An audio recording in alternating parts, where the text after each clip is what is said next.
मयि सर्वाणि कर्माणि सन्न्यस्याध्यात्मचेतसा निराशीर्निर्ममो भूत्वा युध्यस्व विगतज्वरः।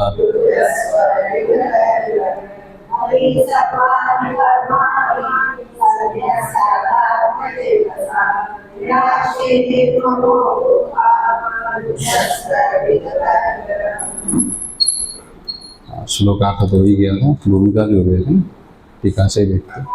तो इस प्रकार से भगवान ने अब किस रूप से कर्म करना चाहिए, यहाँ पर चाहे ज्ञानी हो, चाहे परोक्ष ज्ञानी हो, चाहे अपरोक्ष ज्ञानी हो, अथवा अज्ञानी ही क्यों न हो, परोक्ष और अपरोक्ष दोनों ही ज्ञान क्यों नहीं हुआ हो, ये तीनों के लिए ये अगर कर्म करना हो तो कर्म करने का एक नियमन बता रहे, प्रक्रिया बता रहे। कर्म इस ढंग से करना चाहिए, ठीक है। जिनका कर्म करने में अधिकार है और अधिकार से संपन्न होते हुए अगर वो शरीर की दृष्टि से अधिकार को बता रहे, अगर अपरोक्ष ज्ञानी होगा तब भी कर्म इस ढंग से करना चाहिए, परोक्ष ज्ञानी होगा तब भी इस ढंग से कर सकता है, और अज्ञानी होगा सर्वथा उसको परोक्ष और अपरोक्ष दोनों ही ज्ञान नहीं, तब भी इस ढंग से कर्म करना चाहिए। इस प्रकार से कर्म, जो कर्तव्य कर्म करने की जो प्रक्रिया है उसको ये श्लोक बता रहे हैं। तो कर्म अज्ञानी के लिए बंधन न हो और ज्ञानी के लिए कर्म बंधनकारी तो ऐसे भी नहीं है, वो किसके लिए करना चाहिए, लोक हित के निमित्त कर लेना चाहिए, संग्रह के लिए तो वो कहेंगे। तो अब ये प्रक्रिया यहाँ पर इस श्लोक में सार के रूप में, अब जितने बताए थे ना इस अध्याय में, और ये पूरे तीसरे अध्याय कर्मयोग का प्रसंग है, तो इसमें से अब ये कर्म का सार के रूप में किस तरह से कर्म होना चाहिए यही यहाँ बताने जा रहे हैं। टीका देखते हैं फिर। तो यहाँ पर मूल में क्या है, अध्यात्म चेतसा कहा ना, अध्यात्म चित्त से करना चाहिए कहा। चेतस शब्द का अर्थ ज्ञान भी होता है, चित्त भी होता है, ठीक। चेतस, चेता शब्द का अर्थ शब्द प्रयोग हो जाता है, तो चेतस संस्कृत में कई अर्थों को बताता है। अब यहाँ पर चेतस शब्द का अर्थ शंकरानंद जी क्या ले रहे हैं, ज्ञान ले रहे हैं, ठीक है। उस दृष्टि से कर रहे हैं अध्यात्म चेता, मतलब अध्यात्म ज्ञान को लेकर के कर्म सारे करना चाहिए परमात्मा में समर्पित करते हुए। तो अब इसका एक एक अर्थ देखते हैं। लोक संग्रह कर्ता आत्म तत्वज्ञ अध्यात्म चेतसा इदं सर्वं यदयमात्मा इति श्रुत्युक्त रीत्या आत्मानं अधिकृत्य प्रवृत्तिम अध्यात्मं चेतो ज्ञानम। अब ये कह रहे हैं कि जो तत्वज्ञानी होगा, आत्मा तत्वज्ञ, वह लोक संग्रह करता है। लोक संग्रह करने वाला कौन होगा, ज्ञानी होगा। अज्ञानी तो लोक संग्रह नहीं कर पाएगा। लोक के हित के लिए कार्य कौन कर सकता है, जो स्वयं का हित कर चुका हो। नहीं तो लोक हित के बहाने में क्या होगा, ये लोकोपकार न होकर के अपकार हो जाएगा, ठीक, परवंचना हो जाएगा। परोपकार की जगह परवंचना हो जाएगा। एक स्वामी जी थे, वो कहते थे लोकोपकारम परवंचनैव, ऐसा बोलते थे।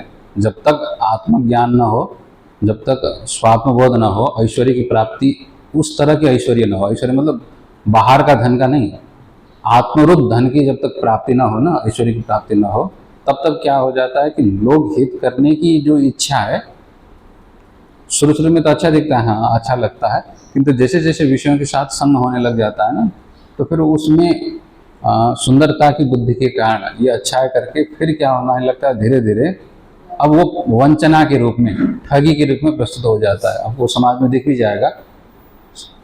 प्रारंभ में तो क्या है, हित करने की इच्छा होती है, हाँ भाई हित करेंगे, अच्छा करेंगे समाज का, ये कई संस्थाएं बनती है, कई तरह के इस तरह से NGO चलाते ही ये लोग। अब प्रारंभिक स्थिति में कई नेताएं भी है, सभी आते हैं अच्छे करने की ही दृष्टि से आते हैं। दृष्टि क्या खराब किसी की नहीं होती है, इच्छा सबकी सुंदर करने की इच्छा होती है, किंतु जब तक आत्मस्वरूप का बोध नहीं हो जाता है, संग नहीं मिल जाता है, तब तो क्या हो जाता है कि धीरे धीरे विषयों की संग बढ़ने लग जाता है। अब वहाँ पर जैसे जैसे कार्य होने लगता है तो धीरे धीरे क्या हो जाता है, कार्य अच्छा होता है तो उसके आसपास लोग भी जुड़ जाते हैं, क्योंकि कोई भी अच्छा कार्य चाहता है तो हम खुद नहीं कर पा रहे तो कहीं कुछ हो रहा है तो हमारा भी उसमें सहयोग हो जाए, इसीलिए कोई ना कोई कुछ न कुछ उसमें सहयोग करता ही है, चाहे धन के रूप में, चाहे बुद्धि के रूप में, चाहे बल के रूप में, ठीक।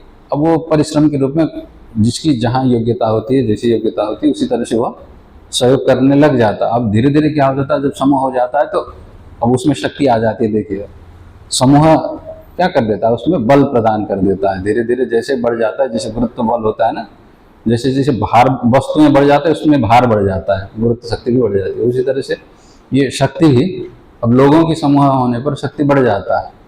अब जैसे बढ़ जाता है तो कार्य तत्काल हो जाता है, कुछ न कुछ आ जाता है। अब धीरे धीरे अब जो लोक हित करने की जो वासना है, अब क्या होता है, स्वहित में परिवर्तित हो जाता है। स्वहित में भी आत्मरूप न होकर के अपने शरीर का, अपने पुत्र पौत्र आदि का, अपने यहाँ अहंता और ममता घेरने लग जाती है, क्योंकि ज्ञान तो हुआ नहीं है।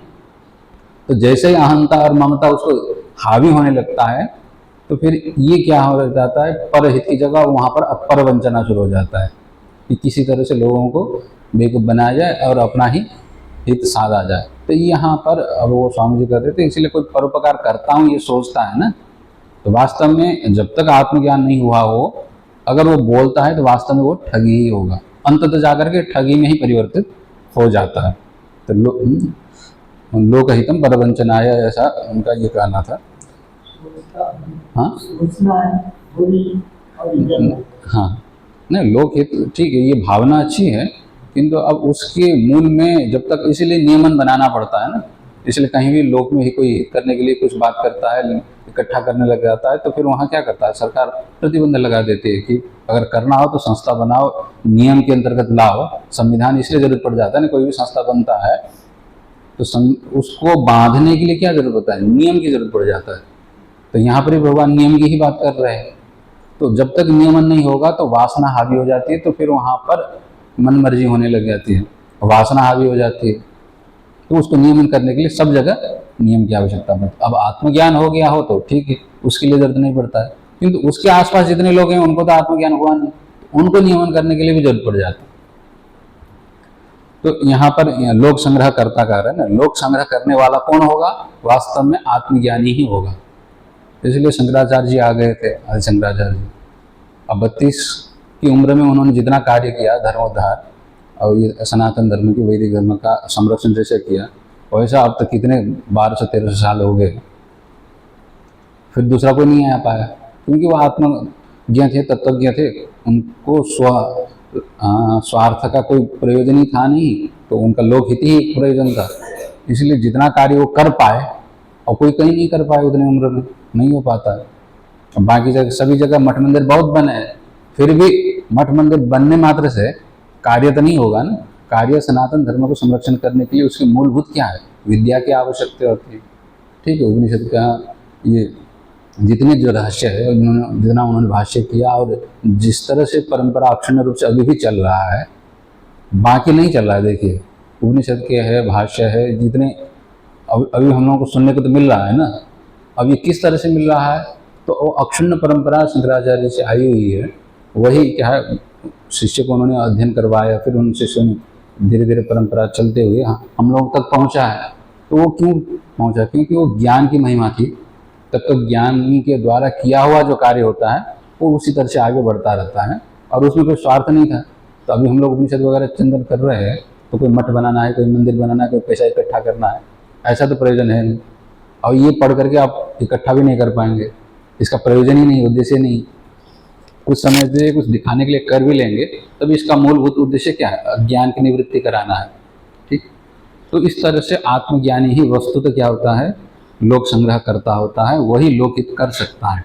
अब बाकी जो लोकहित करने वाले अब बाह्य समृद्धि कुछ न कुछ हद तक कर लेंगे, किंतु फिर भी उसमें कहीं ना कहीं कुछ न कुछ वासना घुसा रहता है, तो वो वासनाओं से बच जाता है। मुझे इतना ही कहना था। तो ऐसा आत्म तत्वज्ञ रहता है, तो वो अध्यात्म चेतसा। ठीक, तो अध्यात्म चित्त से ही वो क्या करता है, वो कर्म करता है, कहने का मतलब ये होगी। तो अध्यात्म चेतसा, तो अध्यात्म चित्त क्या है, अध्यात्म ज्ञान। तो अध्यात्म ज्ञान क्या होगा तत्वज्ञानी का, तो इदम सर्वम यदम आत्मा इति। वेद यह कहता है कि इदम सर्वम, इदम किसको कहते हैं, पूर्व दृश्यमान जो सामने दिख रहा है, साक्षात जो हम लोगों को दिख रहा है, इंद्रियों के माध्यम से जो ग्रहण हो रहा है, गृहीत हो रहा है, वही इदम है। और वास्तव में ये जो इदम करके जो बोध हो रहा है, इदम और अहम, ये दोनों के जो बीच में भेद कौन डाल रहा है? माया ही डाल रही है, पर्दा। तो इसीलिए कहते हैं कि इदम सर्वम, जो कुछ भी दिखाई देने वाला जो दृश्य जगत है, वास्तव में क्या है? यदाइम आत्मा, यह जो तुमको प्रत्यक्ष अनुभव में मैं करके आता है, यही आत्मा ही ये सब कुछ है करके श्रुति कहती है।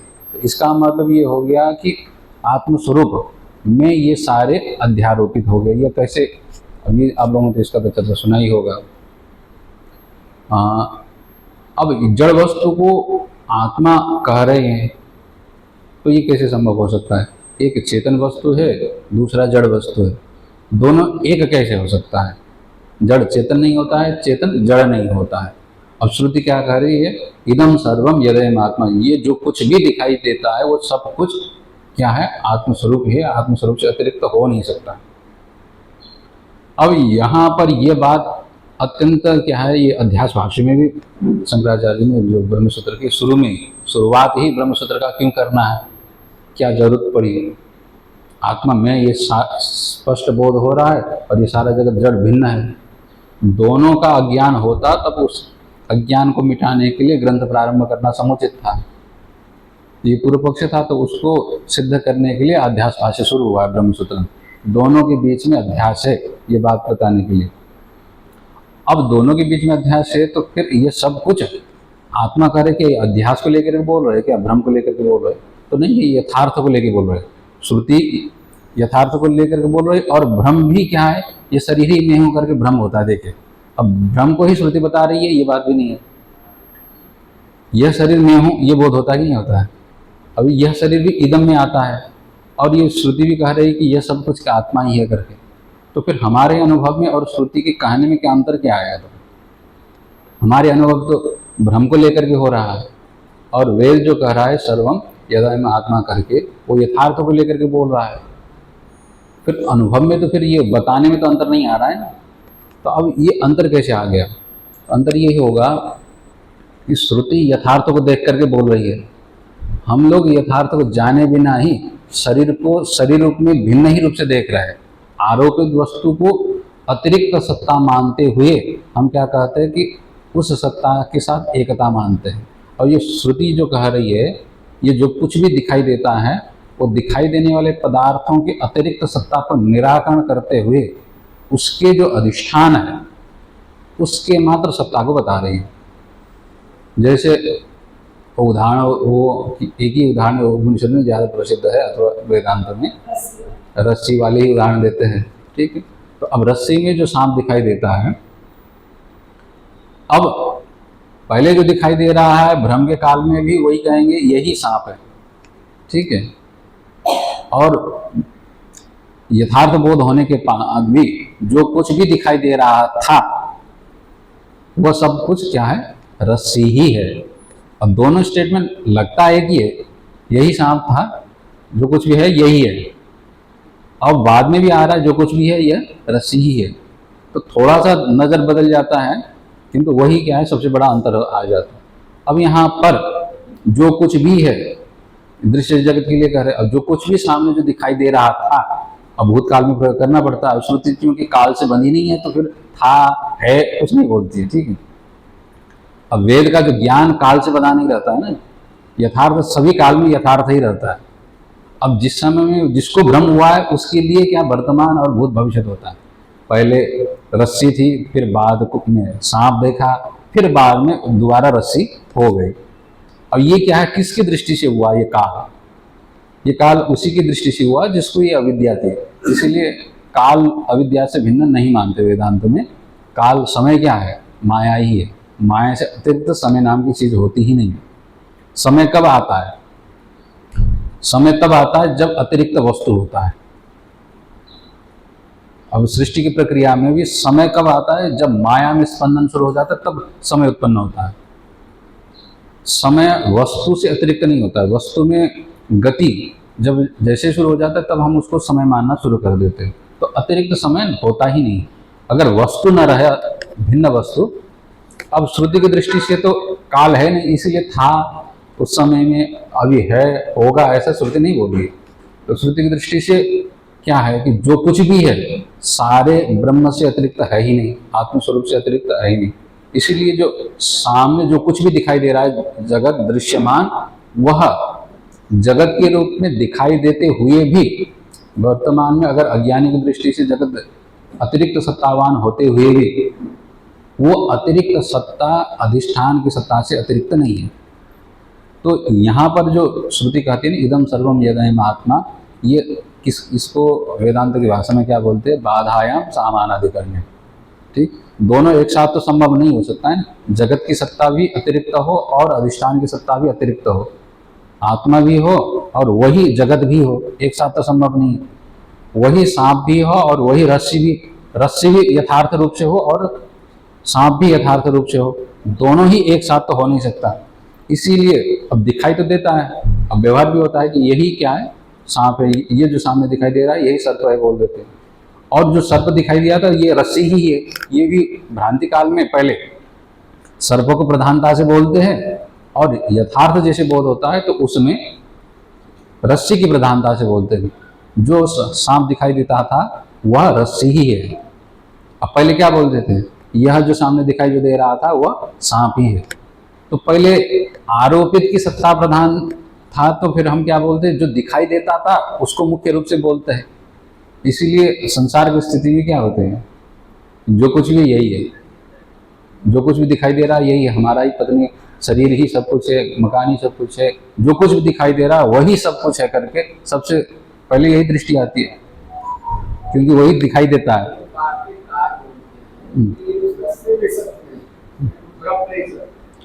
हाँ, नहीं ये तो उदाहरण की बात है ना, ये तो उदाहरण की बात है, सही कह रहे हो। वो ठीक है, वो मना नहीं कर रहा है। अब समझाने के लिए पहले ये कोटि समझे तब आगे की कोटि समझाना पड़ेगा ना।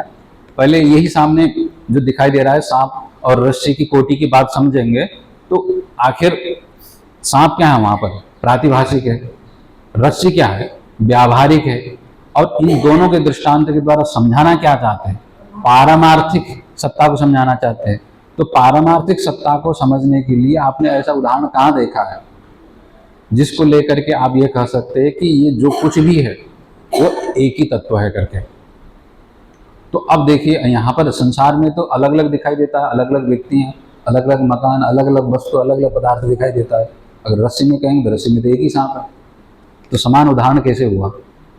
तो अब इसका भी उदाहरण ये समाधान यही होगा कि अगर 10 लोग आए होंगे और 10 लोगों ने सांझ के समय रस्सी पर अगर दसों के दसों ने अगर सांप देखा होगा तो एक ही सांप देखा होगा कि 10 सांप देखा होगा। एक नहीं 10 सांप देखे होते हैं, ठीक है, सबके अलग अलग सांप है, एक सांप नहीं है वहां पर, ठीक है। इसीलिए अगर 10 लोग ने वहां पर रस्सी पर सांप देखा होगा तो 10 लोगों के लिए वो अलग अलग सांप है, ठीक। अब एक के लिए हो सकता है कि बिना विष वाला सांप हो, दूसरे के लिए हो सकता है कि काला वाला सांप हो, तीसरे के लिए हो सकता है हरा नीला वाला सांप हो। मतलब वो सांप किस हिसाब से आएगा, जैसे जैसे जिसकी वासना होगी उसी हिसाब से आएगा। एक के लिए होगा कुछ ज़्यादा लंबा, एक के लिए होगा कुछ छोटा, एक के लिए होगा तो सांप क्या होगा, फन उठा के आ रहा होगा, एक के लिए होगा कि पूंछ घुमा के बैठा होगा, एक ही सांप होगा। तो इस तरह का तो नहीं दिखाई देगा ना, तो सबका अलग अलग वहां पर सांप होता है। इसीलिए हाँ, तो अविद्या वहां पर सबकी अलग अलग है, इसीलिए वहां पर उस अविद्या को पोषित करने वाले जो संस्कार वासना भी सबकी अलग अलग है। तो वहां पर दिखाई देने वाला जो सांप भी क्या होगा, सबके लिए अलग अलग होगा। इसीलिए क्या होगा कि एक के अज्ञान की निवृत्ति होने पर भी एक को पता चल जाएगा कि नहीं ये तो सांप नहीं है, रस्सी ही है, तब भी बाकी 9 को वहां पर सांप हटेगा क्या। एक के ज्ञान होने से भी अगर एक ही सांप होता वहां पर, एक के ज्ञान हो जाने से सबके सांप एक साथ निवृत्त होने चाहिए, हट जाने चाहिए, किंतु हटता नहीं है। इसीलिए क्या होगा, वहां पर सांप अलग अलग होंगे। इसी तरह ये प्रपंच में भी तत्वज्ञानी, एक तत्वज्ञानी को बोध हो जाने पर कई तत्वज्ञानी जा चुके हैं, तब भी संसार यथावत ही रहता है, तो बाकी के लिए तो जैसे कि तैसे ही बचा हुआ है। तो उसकी अविद्या से बना हुआ जगत है, तो ये दृष्टि सृष्टिवाद भी बोलते हैं, ठीक। तो संसार यथावत भी रह जाता है। हाँ हाँ, सांप ही देखिए जरूरी नहीं है कोई, आप सांप इसलिए देते हैं कि सांप खतरनाक होता है, ठीक है। प्रपंच यहाँ खतरनाक है, अहंता और ममता के कारण बांध देता है, और जो शुद्ध बुद्ध मुक्त जो स्वरूप हो उसको क्या करने लगता है, अशुद्ध बद्ध के रूप में, दुखी के रूप में वो प्रस्तुत कर देता है। तो विपरीत स्वरूप को प्रस्तुत करने के कारण, जिसके कारण उसकी हानि हो रही हो, तो उस चीज को दर्शाने के लिए सांप के ही दृष्टांत तो मुख्य रूप से दिया जाता है। नहीं तो दूसरी चीज भी हो सकती है, कोई दिक्कत नहीं है। भ्रांति होने के लिए सांप ही भ्रम होता है, जैसे नहीं कभी उल्टा भी हो जाता है, सांप में रस्सी का भी भ्रम हो जाता है, तो कई तरह से हो जाता है। तो अब यहाँ पर यही हो गया कि इदम सर्वम यदम आत्मा, यह कह दिया, ये उपनिषद का वाक्य था, तो फिर इसी के लिए विस्तार किया। अब यहाँ पर देखिए, ये बाधायाम समाधानीकरण समझाना था, इसलिए हमने ये लंबा खींचा। अब बाधायाम मतलब जो वस्तु वहाँ पर नहीं है उसके बाधित होते हुए अगर वहाँ पर दिखाई दे रहा है तो उसको क्या बोल देते, बाधायाम। मतलब न होने पर भी, उसके नाश होने पर भी वो साथ साथ में प्रयोग किया जाता है। इसलिए सामने वस्तु को देखते हुए ये जो कुछ भी दिखाई दे रहा है उसकी सत्ता को लेके नहीं बोल रहे। रस्सी वहाँ पर पहले से था, है, रहेगा, बीच में आया था सांप, और बाद में आपको पता चल जाए कि ये सांप नहीं था, तो उस समय में आप क्या कहते हैं, जो हमने सांप देखा था, ठीक है, ये जो सांप है ये सांप रस्सी ही है, बोलते कि नहीं बोलते? तो जो सांप है, हाँ हाँ, तो ये जो श्रुति बोल रही है ना, ज्ञान की स्थिति को लेकर के बोल रही है, ये कहना चाह रहा है कि यहाँ पर जो कुछ भी दिखाई दे रहा है, ये जो सारा प्रपंच है यह आत्मा ही है। इसी दृष्टि से बोल रहे हैं, जैसे ज्ञान होने पर, प्रकाश होने पर जो रस्सी को हम देख रहे हैं ना, ये जो सांप जो है वह रस्सी ही है, बोलते हैं। एक तो विधि मुख से बोलते, दूसरा निषेध रूप से बोलते। अब एक तरफ से ये भी बोल सकते कि जो सांप दिखाई दे रहा था वो था ही नहीं, रस्सी ही थी, इस तरह से भी बोल सकते हैं। और दूसरी तरह से ये भी बोल सकते हैं कि जो सांप है वो रस्सी ही है, ये भी बोल सकते। दोनों तरफ से बोलने की एक प्रक्रिया है, इसलिए श्रुति में दोनों प्रकार की प्रक्रिया मिल जाती है। एक तरफ से यहाँ कह रहे कि इदम सर्वम यदम आत्मा, ये विधि मुख से कह रहे, और दूसरी जगह विधि मुख ये बाधाएं सामान्य के रूप में हो जाता है। दूसरी जगह क्या है, नेति नेति श्रुति निषेध करती है, अतद व्यावृत्यायम सकितम अभिधत्ते श्रुति रवि करके इसी महीने में आता है, ठीक। तो वहाँ पर अतद व्यावृत्ति के रूप में भी बताते हैं। तो ये दोनों तरह से बताने की प्रक्रिया है। अब सामने वाले को जिस प्रकार से समझ में आ जाए, श्रुति उसी के अनुकूल बोल देती है। तो ये इस तरह से ये जो कुछ भी दिखाई दे रहा है, सब कुछ दिखाई देने वाला कुछ नहीं, आत्मा मात्र है, इसका अर्थ यही निकलता है।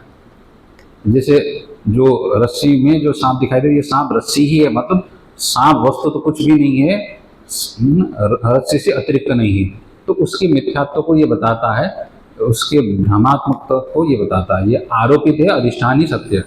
इस तरह से ये श्रुति के द्वारा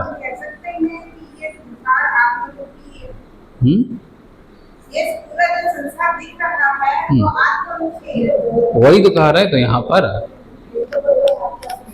आत्मा से अतिरिक्त है ही नहीं, यही कह रहे, जो कुछ भी दिखाई दे नहीं। इसमें अगर आपको प्रपंच का अतिरिक्त सत्ता की दृष्टि से कहना हो तब नहीं है।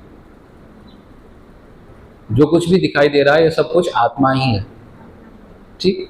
अब इसमें दो दृष्टि होती है, देखिए।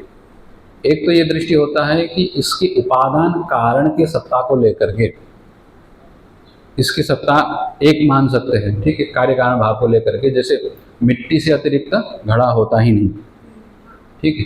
अब सारे प्रपंच ब्रह्म का जो विवर्त मानते हैं, तो उस समय में अब वहाँ क्योंकि कारण की सत्ता से अतिरिक्त कार्य का सत्ता होता नहीं, ठीक।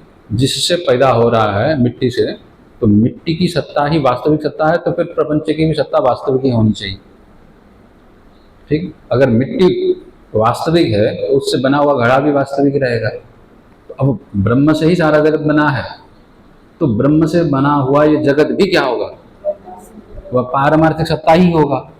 ठीक, तो अब यहाँ पर बीच में ये होता है, बात सत्य है, इसलिए सांख्य वाले क्या है, अतिरिक्त सत्ता मानते हैं प्रपंच की, क्योंकि प्रपंच मूल प्रकृति से आई हुई है, मूल प्रकृति को ये पारमार्थिक सत्ता मानते हैं। अब इसमें ये है कि बात सही है, उपादान कारण ब्रह्म है, तो ब्रह्म से जो कुछ भी आया है प्रपंच में, उस प्रपंच का वह रूप पारमार्थिक सत्य ही है। इसीलिए ब्रह्म का स्वरूप क्या है, सच्चित आनंद। प्रपंच में सत्ता जो रूप दिखाई देगा वह वास्तविक सत्य है, उसमें किसी तरह का फेरबदल नहीं होगा, वो उसी रूप में ही सत्य है रहेगा, सदा ही वो सत्य रूप ही रहेगा, उसमें बदलाव नहीं आएगा। अब प्रपंच का कौन सा रूप को ये मिथ्या कह रहा है, ये ध्यान देना चाहिए। ब्रह्म से जो रूप आया है उसमें तो क्या है, आप मना कर नहीं सकते, उसकी वास्तविकता जैसे का तैसा ही रहेगा पारमार्थिक सत्य रूप से। अब आया है माया के कारण जो नाम रूप आया है, इसीलिए ब्रह्म के ऊपर माया के कारण जो नाम आया है, इसीलिए ब्रह्म सत्य है और ब्रह्म नाम झूठा है, क्योंकि ब्रह्म को भी आप किस रूप से बांध रहे, ब्रह्म नाम से बांध रहे। अब बांधने के लिए शब्द पर्याप्त तो है नहीं, इसलिए अगर ब्रह्म शब्द कहेंगे तो झूठा ही है, शब्द झूठा है, अब ब्रह्म सत्य है, क्योंकि नाम और रूप दोनों ही मिथ्या होगा। और नाम किसके कारण आता है, माया से ही आता है। नाम किसका रूप है, माया का रूप है। और उसी तरह से नाम और उसके जो आकृति होगी, रूप जो होगा, आकार मतलब गोरा, पीला, हरा, नीला, ये अथवा उसके लंबा चौड़ा जितने भी जो आकृति होगी, वो सब किसका रूप होगा, माया का रूप होगा। इसीलिए प्रपंच आपका ठीक है, ये सारे प्रपंच सत्य है, ब्रह्म रूप से सत्य है, किंतु इसमें जो दिखाई देने वाला नाम है, नाम कब आता है, जब आकृति आती है। ठीक है, आकृति कब आती है, जब मूल अधिष्ठान का स्वरूप दिखाई नहीं पड़ता है। घड़ा कब दिखता है, जब आपको मिट्टी नहीं दिखता है। जब तक मिट्टी दिख रहा हो तो अतिरिक्त वहां पर घड़े नाम की चीज दिखता ही नहीं। ठीक है, तो मिट्टी ही मिट्टी है, फिर भी आपको मिट्टी न दिख करके आकार दिख जाता है। जब जैसे ही आकार आता है तब उस आकार को व्यवहार करने के लिए नाम की जरूरत पड़ जाती है। तो आकार के कारण अब आकार भी माया से आया हुआ है, तो अब माया से आया हुआ जो आकार है और माया से आए हुए आकार को व्यवहार करने के लिए फिर क्या आया, नाम आया। ये दोनों प्रपंच में ये दो ही आरोपित है। तो ये जो कुछ भी दिखाई देता है, ठीक है, नाम और आकार ये तो आरोपित ही है, तो इनकी सत्ता नहीं है। और बचा हुआ जो पारमार्थिक रूप क्या है, सत्ता है, वो ब्रह्म रूपी है। तो इसी बात को ये कहते हैं इदम सर्वम यदम आत्मा, ये जो कुछ भी दिखाई दे रहा है वो आत्मा से अतिरिक्त नहीं है। अर्थात नाम रूप जो है आरोपित है, उसके अधिष्ठान के रूप में, मूल रूपता सत्ता के रूप में, चेतना के रूप में और आनंद के रूप में आत्मस्वरूप ही है। अब यह जो ज्ञान होगा, ये ज्ञान क्या होगा, अध्यात्म चेतस। इसी को कह रहे हैं कि इति श्रुत्युक्त रीत्या, ये श्रुति के द्वारा कहे हुए जो ज्ञान हो गया ना, तो आत्मानम अधिकृत्य, वेद के द्वारा प्रतिपादित, उपनिषद के द्वारा बताया हुआ जो आत्म तत्व है, इसको अधिकार करके, इसको लेकर के प्रवृत्त हुआ जो ज्ञान हुआ उसको क्या कहेंगे, अध्यात्म। आत्मनि अधिकार लेकर के, आत्मा के अधिकार लेकर के। कौन से आत्मा, जो वेद ने उपनिषद ने बताया हुआ जो आत्म तत्व है। किस रूप से, इस तरह से इदम सर्वम यदम आत्मा, इस रूप से जो आत्म तत्व का निरूपण किया हुआ है वेदों के द्वारा, तो उसको क्या कहेंगे, अध्यात्म कहेंगे। ठीक, तो इस अध्यात्म का जो ज्ञान होगा अथवा अध्यात्म रूप ही ज्ञान होगा। ब्रह्म ज्ञानी के लिए तो अध्यात्म का भी नहीं रहेगा, आत्मस्वरूप से कुछ अतिरिक्त बचा नहीं, तो फिर उसका संबंध कैसे बचेगा, संबंध भी नहीं बचेगा। इसलिए कह रहे हैं कि अध्यात्मम चेतो ज्ञानम, अध्यात्म रूप जो ज्ञान होगा, अध्यात्म का ज्ञान ना होकर के यहाँ पर अध्यात्म रूप ज्ञान होगा। ये किन के लिए होगा, आत्मज्ञानी के लिए होगा। दूसरे के लिए क्या होगा, अध्यात्म का ज्ञान होगा, और आत्मज्ञानी के लिए क्या होगा, अध्यात्म रूप ज्ञान होगा। तो ये आगे कर रहे हैं, अध्यात्मम च तच्चेतश्च तेन अध्यात्म चेतसा, जो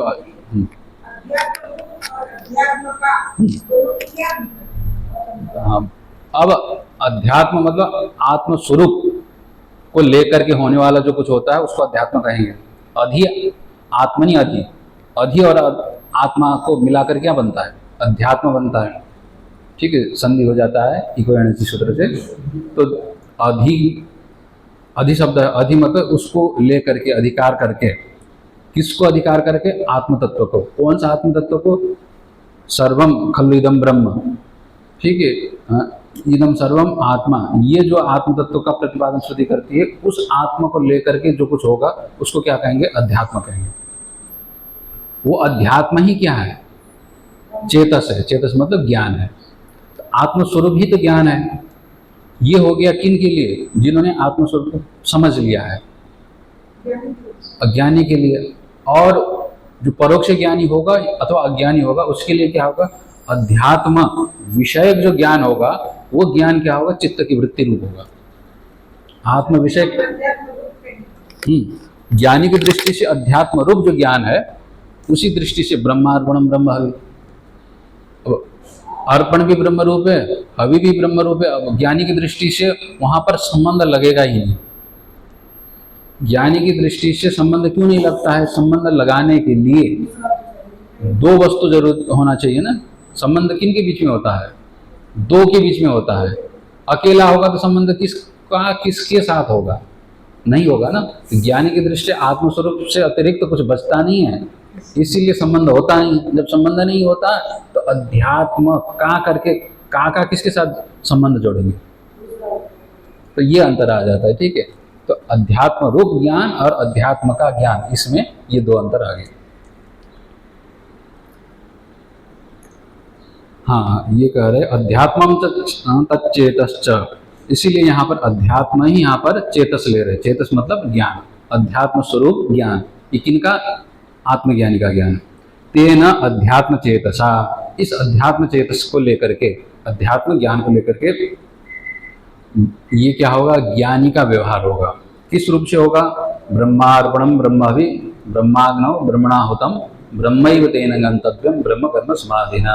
आगे ये बताएंगे। तो अब ज्ञानी की दृष्टि से क्या होगा कि अर्पण करना ये भी ब्रह्म है, क्रिया भी ब्रह्म है, क्योंकि आत्मस्वरूप से अतिरिक्त कुछ नहीं है। अब जो द्रव्य है वो भी ब्रह्म है, जो अधिष्ठान अग्नि में डाला जा रहा है वो भी ब्रह्म है, और जो डालने वाला जो करता है वो भी ब्रह्म स्वरूप है। इस तरह से उसका जीवन यापन चलता है तत्वज्ञानी के। इति वक्ष्यमाण लक्षणया प्रत्यक दृष्टिया सर्वं ब्रह्मैव इति दर्शनेन कर्माणि नित्य नैमित्तिकादीनि सर्वाणि मयि सर्वात्मनि ब्रह्मणि सन्न्यस्य सर्वं ब्रह्म एव इति प्रविलाप्य जयेन प्राप्ते राज्ये युद्ध क्रियाफले निराश निरपेक्ष सन युद्धस्व। ये लगा लीजिए। ठीक, अब ये कह रहे इस तरह से, ये श्लोक तो आगे आएगा ही, ब्रह्मार्पणम ब्रह्म भी। इस आगे बताई जाने वाली इस प्रक्रिया को लेकर के तत्वज्ञानी क्या करता है? प्रत्यक दृष्टा, प्रत्यक दृष्टि से, प्रत्यक मतलब साक्षी जो चैतन्य आत्मा है उसी को प्रत्यक बोलते हैं। अब प्रत्यक का अर्थ हम लोगों ने कल विचार कर लिया था। तो प्रत्यक साक्षी की दृष्टि से सर्वम ब्रह्म एव इति दर्शन। अब ऐसी स्थिति में सर्वम ब्रह्म उसको यह दिखाई पड़ता है। दिखाई क्या? अनुभव में ही आ जाता है, अनुभव रूप ही हो जाता है। तो इस ज्ञान के द्वारा वो क्या करता है? सारे कर्मों का, क्योंकि लोक संग्रह की दृष्टि से यहाँ कर्म का वर्णन हो रहा है अधिकारी होने के कारण, यद्यपि अधिकारी भी कहना थोड़ा सा गलत हो जाता है। ज्ञान जब हो जाता है तो अधिकार सारा नष्ट हो जाता है, क्योंकि दूसरे की दृष्टि से किसी पद में बैठा हुआ है, उस दृष्टि से वो अधिकार यहाँ कह रहे हैं। अज्ञानी की दृष्टि से दूसरा है नहीं, अज्ञानी की दृष्टि से ही बोल रही है। तो कर्माणि नित्य नैमित्तिकादीनि, जितने भी कर्म होंगे, ठीक है, नित्य कर्म नैमित्तिक कर्म, अब उस शरीर में प्राप्त हुआ नित्य संध्या वंदन आदि जो शास्त्र विहित कर्म, नित्य और नैमित्तिक में ये अंतर आ जाता है। नित्य कर्म करने के लिए जो बोल तो देते हैं, किंतु फल विशेष का निरूपण नहीं करते, तो उसको नित्य बोल देते। नित्य कर्म करने मतलब रोज, कुछ रोज का भी होता है, कुछ 2-3 महीने में, अथवा कुछ इस तरह के भी आ सकते हैं।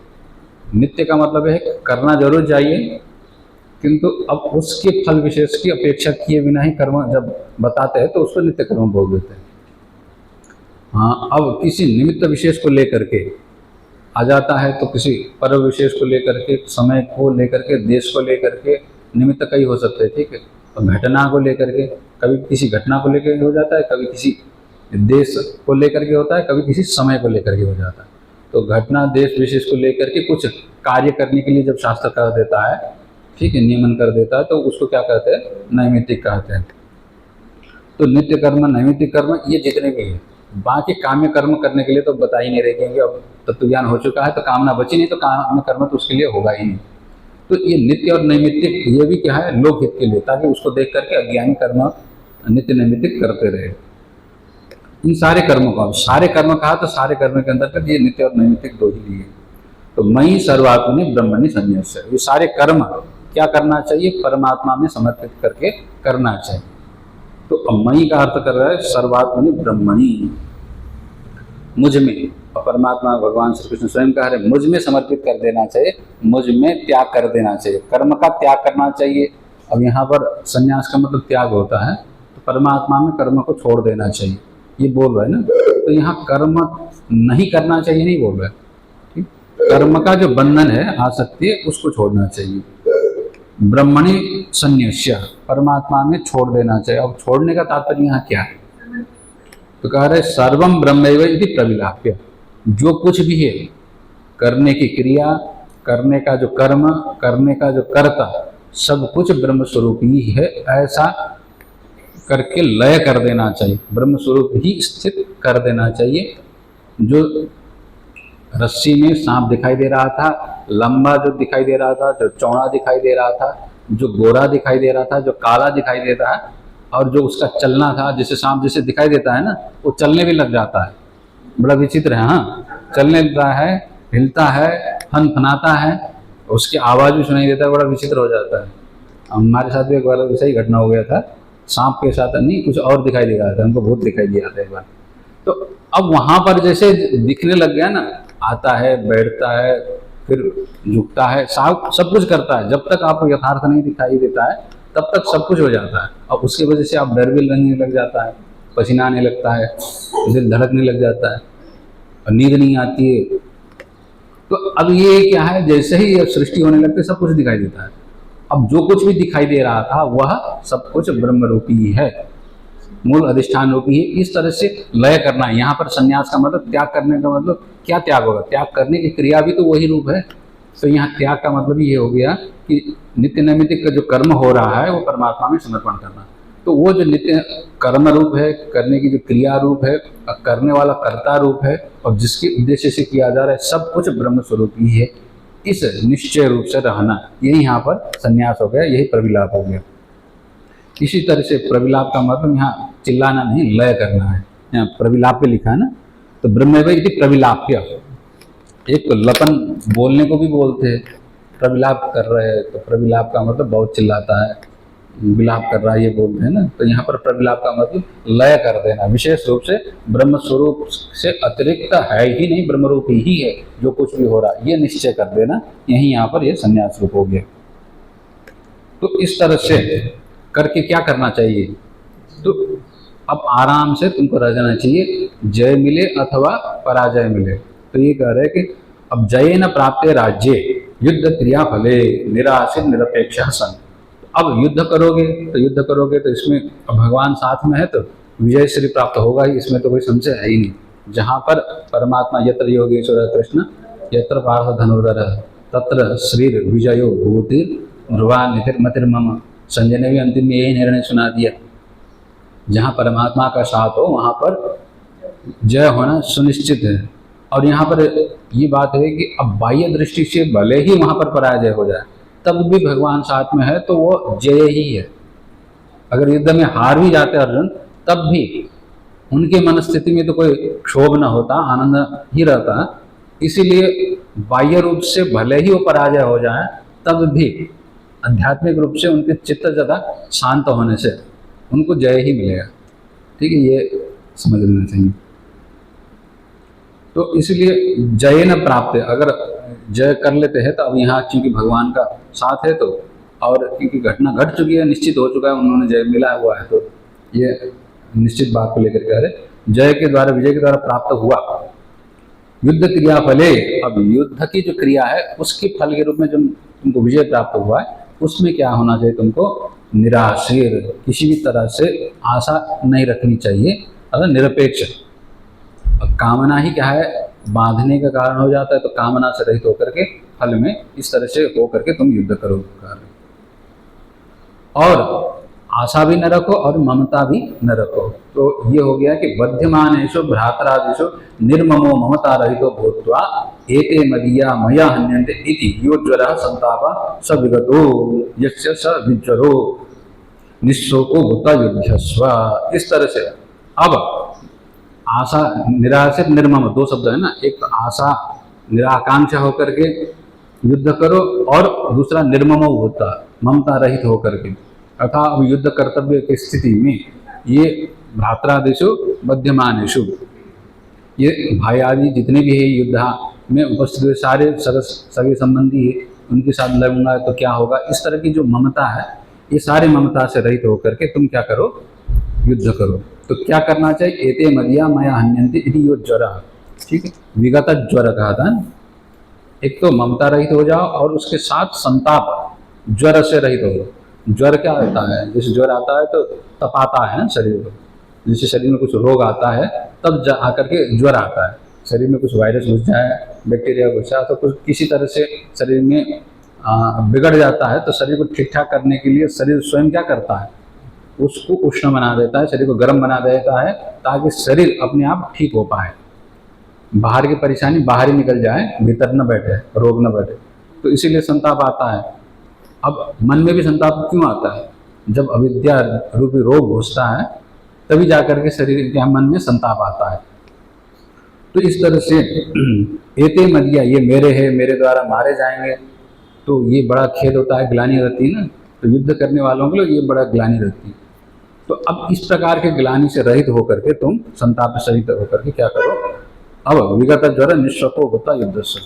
एक तो निराकांक्षा होकर के, निर्मम होकर के, यहाँ पर किसी के साथ प्रेम ही मत करो, ऐसा यहाँ नहीं है, ये ममत्व बुद्धि है ना, बांधने वाली जो आसक्ति बुद्धि है उससे रहित होकर के। नहीं तो कभी सुनने में ऐसा लगता है भगवान को निर्मम बना रहे करके, यहाँ पर प्रेम रहित हो जाना ये आदेश नहीं है, यहाँ पर ममता है, मेरा मेरा ऐसा मानते हुए खुद को हानि पहुंचाने वाला जो ऑब्सेसिवनेस है ना, इतना ज़्यादा उसके साथ जुड़ जाता है, लगाव हो जाता है कि विवेक करना छोड़ देता है। तो उस तरह का ममता पालना खुद के लिए हानिकर हो जाता है। तो इस तरह की ममता से रहित होकर के कर्तव्य में विक्षेप पैदा करने वाला ममता मत रखो, ये बात हो। इस तरह से जब ममता और अहंता से रहित होकर के तुम करोगे तो फिर विगत ज्वर, सारे जितने तुम्हारे संताप थे, ग्लानि थे, क्या करूँगा, क्या होगा, कैसे होगा, ये सारे संताप से रहित होकर के तुम अपना कर्तव्य का परिपालन करो। विगत स्वर युद्धस्व कर दिया, अर्थात लोक संग्रहार्थम कर्म करो। लोक संग्रह के, यहाँ युद्ध करो का मतलब तात्पर्य क्या आता है कि लोक संग्रह के निमित्त तुम अपना कर्म कर्तव्य करो, यह अर्थ होगा। अब आगे जाकर के यहाँ सारे तीसरे अध्याय की जो तात्पर्य होगा, अयम अभिप्राय करके अभिप्राय को आगे बताएंगे कि तीन के लिए यहाँ पर अलग अलग तीन अभिप्राय होंगे, ठीक। हाँ, निष्कर्ष। तो अब आगे जा करके तो भगवान इसके प्रशंसा वगैरह कहेंगे, स्तुति वगैरह, तो आगे इसका तात्पर्य कल करते फिर। ओम पूर्णमदः पूर्णमिदं पूर्णात् पूर्णमुदच्यते पूर्णस्य पूर्णमादाय पूर्णमेवावशिष्यते। ओम शांति शांति शांति।